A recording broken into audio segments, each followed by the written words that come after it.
ચૂંટણી પહેલા ગુજરાતની રાજનીતિમાં મોટો ધડાકો થયો છે। આમ આદમી પાર્ટીના પૂર્વ આગેવાન રાજુ કરપડા હવે ભાજપમાં જોડાઈ ચૂક્યા છે।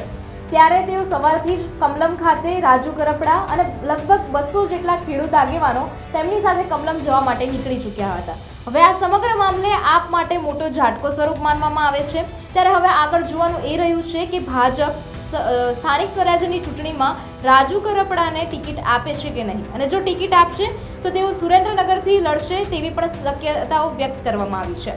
ત્યારે આ સમગ્ર મામલે વિગતે ચર્ચા કરીએ।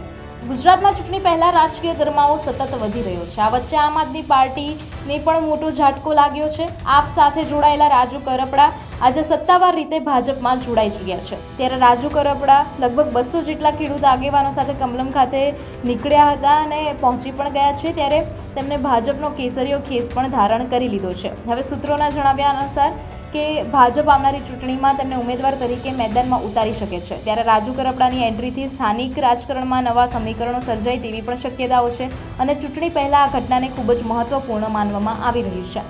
ત્યારે હવે જોવાનું એ રહેશે કે આમ આદમી પાર્ટીના અને કોંગ્રેસના આગેવાનો આ સમગ્ર મામલે શું પ્રતિક્રિયા આપે છે।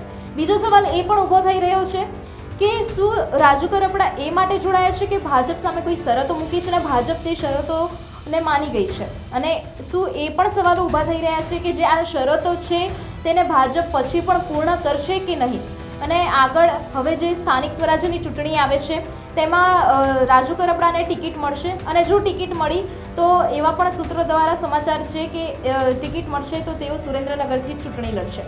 હવે આ સમગ્ર મામલો ક્યાં જઈને અટકે છે તે જોવાનું રહેશે। અત્યાર માટે બસ આટલું જ। તમારું આ વિશે શું કહેવું છે તમને કમેન્ટ કરીને જરૂરથી જણાવજો।